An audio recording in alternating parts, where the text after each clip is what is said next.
Hey all, welcome back to another episode of Car Topics Explained. Oh yeah, that's right. I bet you're saying, holy sh**, I thought this was cancelled. But nope, we're back. And we're even doing an episode on the Fast and the Furious to get back into the rhythm. Also, I'm not an audio tech and it's been a while, so if you think I need to change some settings in the compressor or on my mixer, just say so. I'm still learning. And assuming you can read the title of the video, then you know I will be telling you what I think are the 5 most disappointing cars from the Fast and Furious franchise. Specifically, from the first 4 films. The Fast and the Furious, Too Fast, Too Furious, Tokyo Drift, and Fast and Furious. So before we start, what makes a car disappointing? Well, usually the cars shown on film are depicted as top dollar 10-second cars that will decimate all. But in real life, not all of the cars are quite so impressive. In other words, the bigger the difference between reality and how the cars are portrayed on screen, the more disappointing the cars will be. And before you say, well duh, it's unfair to expect the stunt copy cars to be things like high budget and super fast.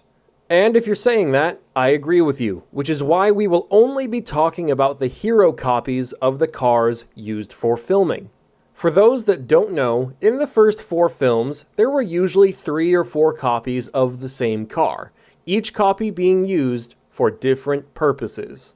The stunt cars have cheap replica parts, cheap paint jobs, and other minimal exterior modifications. The car is meant to look good from far away or at high speeds. So for example, a stunt replica of Brian's Supra will likely be an automatic Supra with a cheap muffler, fake gauges, paint job, and so on. No performance modifications at all. The hero cars are the super nice ones. Typically, they are the originals, the ones with all the visual and performance modifications. This is because most hero cars were rented from real auto enthusiasts who poured their hearts, souls, and bank accounts into their rides. So for example, once again, the hero version of Brian's Supra, built by Craig Lieberman, has a custom Lamborghini Oroncio Ishtar paint job, custom exhaust manifold, single T66 turbo setup, lots of gauges, TV screens, electronics, etc., etc. Not quite a 10-second car, but still a quick ride. Unfortunately, however, this isn't the case for every hero car in the franchise. And let's begin with Fast and Furious, the 4th film for the uninitiated. And this is going to upset some people.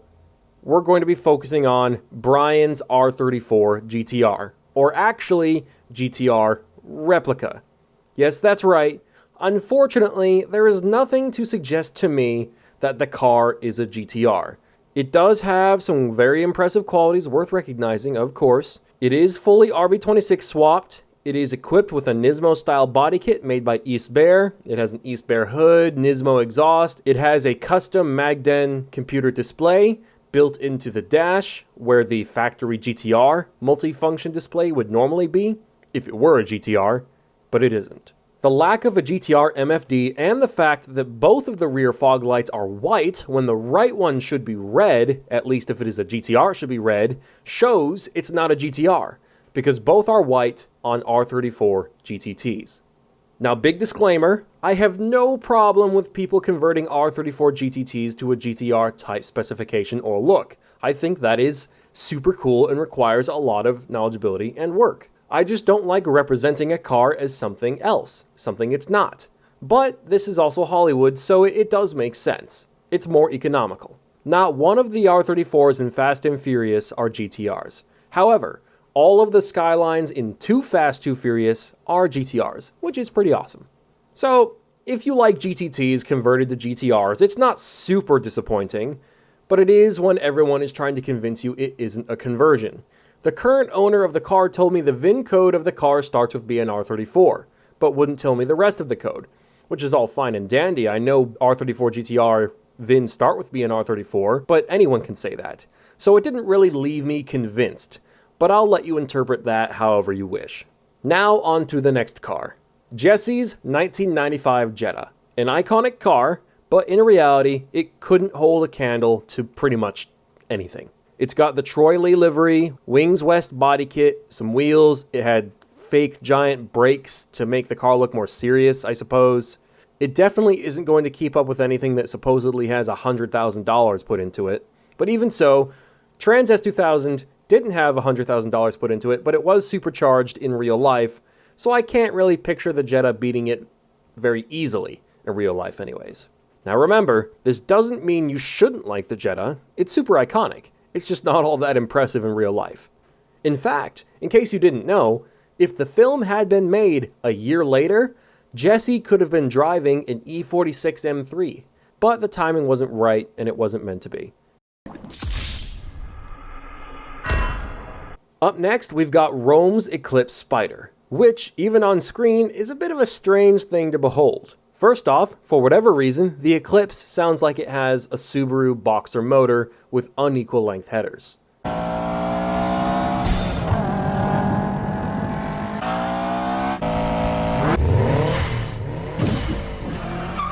Then, of course, the tens of thousands of dollars spent on the Lilmanike BR5 wheels. The fact it has no performance mods, but it has a wing, some sort of muffler, and just... ugh. It's one of those cars that likely was used for the film to satisfy some sort of contract with Chrysler or Mitsubishi or something. The car that was initially slated to be Roman Pierce's car was something like a Toyota MR2.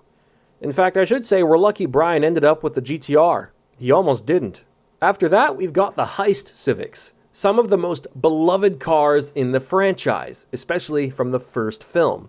But also, they are the cheapest, or among the cheapest. Black paint job, body kit, cheap muffler, Veilside Combat dual deck spoiler, street glow neon underglow, some wheels, and that's it.